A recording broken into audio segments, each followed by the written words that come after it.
is just seeing how wonderful it really is that we can't manipulate grace and make it conform to what we think we should have in our lives and how our lives should be. You can just substitute other words for grace. You can say you can't manipulate truth, you can't manipulate life, you can't manipulate God, love.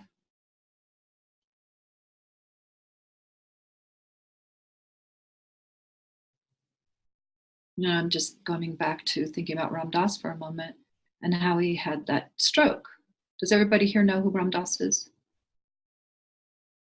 No. Well, then you're in for a treat. Yeah. There's a documentary called Fierce Grace that it's about him and his stroke. He's in his 80s now, and he's a devotee of Neem Karoli Baba, who is one of my main teachers. And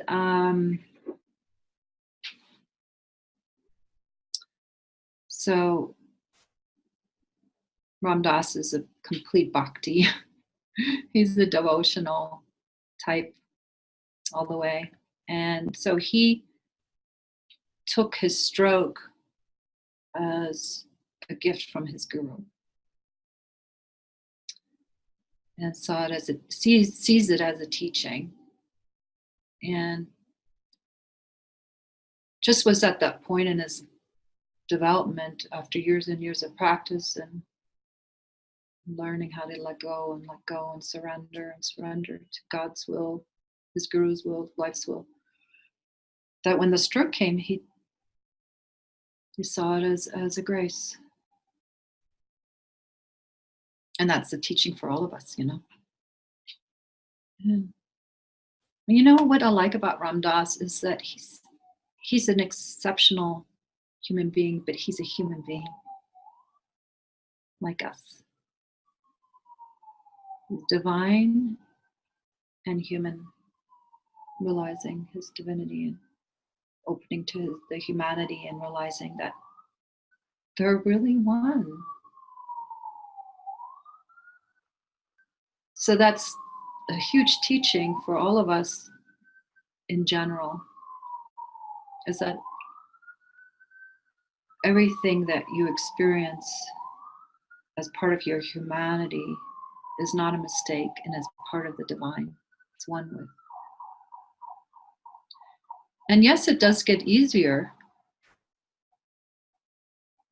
when we have this attitude. The understanding, the attitude comes from understanding.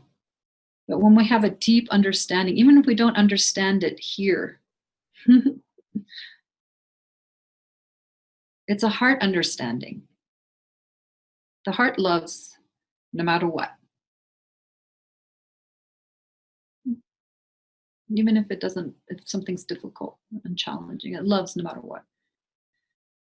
And that makes life easier. Let's just be honest.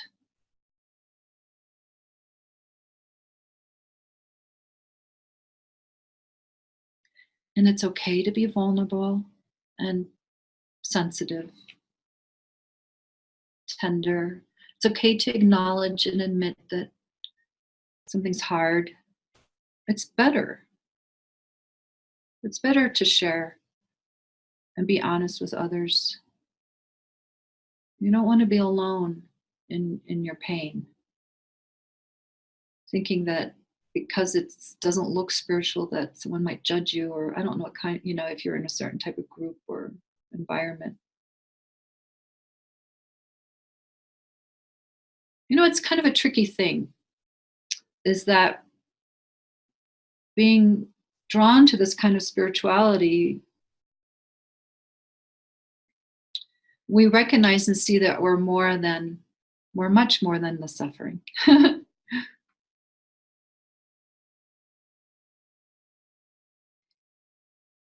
So you may be speaking to some people who don't know that, and they may take your expression of pain so seriously that it's much more serious than you take it.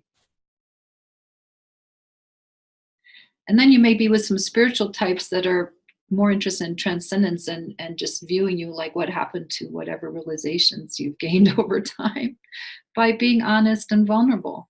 So it's kind of a tricky middle. So, Sangha is important.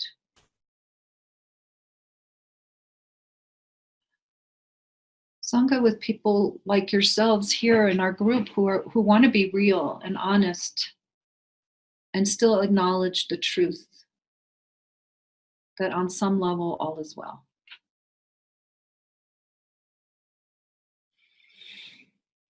Those need to coexist for us to really walk this life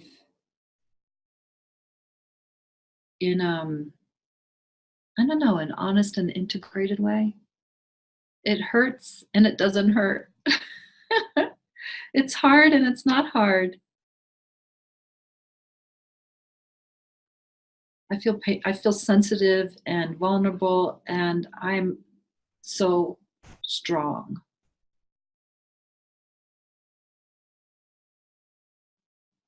My heart feels tender, and my heart knows itself as connected to everything. These Isn't that an interesting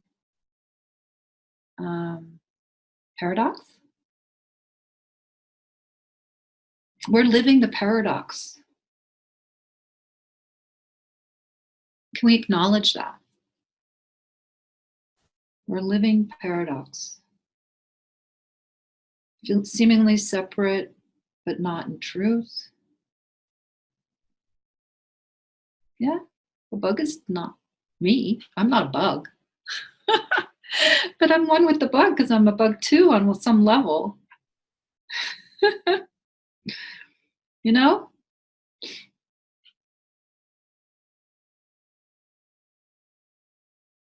The many faces of God.